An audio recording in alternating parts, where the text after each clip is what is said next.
Do you all know that I like to think about words and about history? Does this surprise anyone? Okay, so we're going to think about a word today. And it's a word that's been kicking around a lot for me lately. It's the word ally. Ally. So for a lot of us in this room, the first context you ever heard the word ally in was probably something around the realm of allied forces.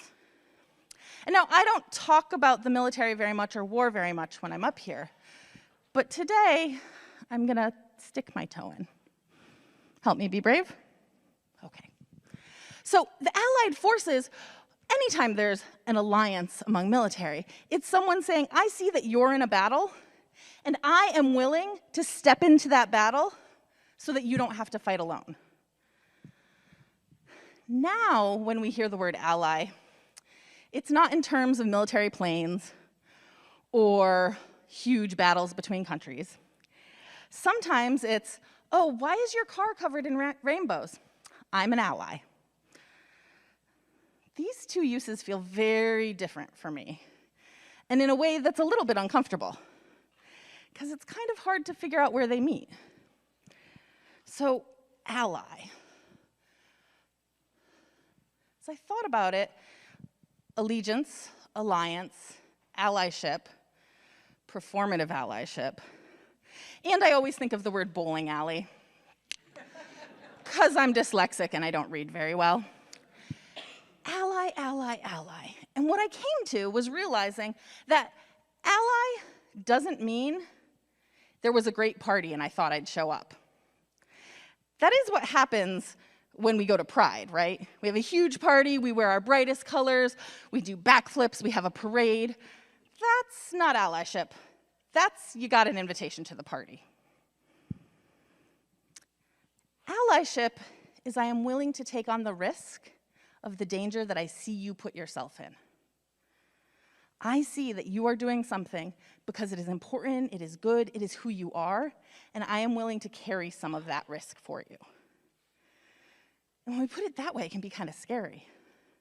How often are we willing to actually put things at risk for someone else? And the thing is, people don't always come up to us and say, Addie, will you be my ally? I need you to stand in the way for me.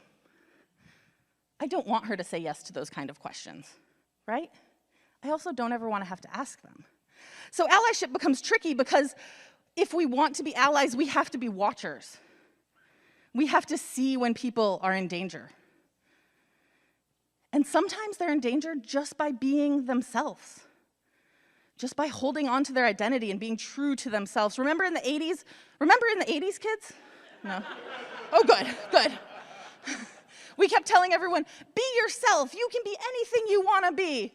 We kept telling people that, but it wasn't really true because when people stood up and were themselves, they got squashed down. But there were people who were brave enough to do it. So what does it mean if we're an ally?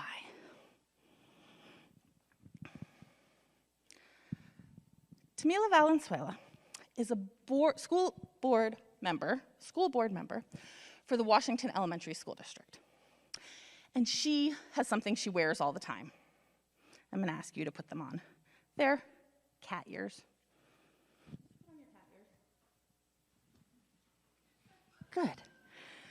So she wears cat ears. It kind of makes her stand out a little bit. She likes them. They're fun. You can rest your cat ears as long as you keep your imaginary cat ears on. Okay. So I'm wearing cat ears today as a way to honor her and a way to thank her for the allyship that she's accepted and the role that she has taken. You see, as a school board member, she found out that the school was in a partnership with an organization that made its employees sign a paper that said being queer, be that be gay, lesbian, transgender, anything, was a sin and was, I think the word it was angered God. So here in the US and in Maricopa County, we say that public elementary school districts should not be teaching our beliefs to our children, right? And we should not be partnering with institutions like this. And the reason why they said that everyone had to sign this, would you sign a piece of paper that said gay people are a sin? Nope, not a thing. But they were saying they had to sign it as a statement of faith. And that a people of faith would of course sign this. All people of faith would accept this. Raise your hand if you came to UUCP today. Raise your hand if you are aware that UUCP is a community of faith. Surprise, you're a person of faith. Raise your hand if you would be willing to sign that paper. So, Miss Valenzuela found out about this and said, oh, no. Our schools are not going to cooperate with this organization. How do we feel about that?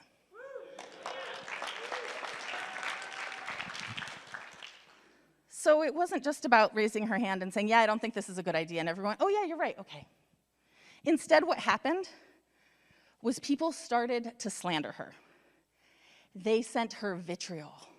And it wasn't just about, you're a terrible person because you think queer people are okay. It also became, you are a terrible person because you yourself are gay. You are a terrible person because you are fat. You are a terrible person because you wear cat ears. Is cat ears ever a reason for someone to be a terrible person? Okay. So we think about her allyship. She stepped into a role to stand up for the queer community, and specifically, she had a lot to say about transgender kids and how important it is that we support them in everything we do. And she took on that risk. She's an amazing ally, and we are so lucky to be in the same metro area. I always want to say city. Metro area as her, right? So what's a good thing to do when you see someone else step up and take the risk? Join them, absolutely. Join them however we can. And a whole bunch of our community members did join them and went and supported her at a school board meeting on Wednesday, right? Thursday. Thank you, everyone who went. And then the other thing we can do is thank them, right? When we see someone taking that risk. So I'm going to hand out some thank you cards. Y'all in the chairs have thank you cards in each of your rows. I'm going to ask that you either draw a picture of yourself with cat ears, write the word thank you, or say you are so proud of her allyship and you hope that you can do the same. And we'll collect them and share them with her, okay? That, though, our act of saying thank you is not allyship. It's saying, thanks for doing the hard work. So if we want to support our siblings, and as we think today through gender and the sacredness of our bodies and who we define ourselves as, we have to make sure that our allyship isn't just the beautiful colors of the rainbow and really great parties. We need to ask ourselves, what am I willing to risk? And who is already facing danger that I am willing to protect? Okay? I know you can and I know you will, because you are powerful and very, very loved.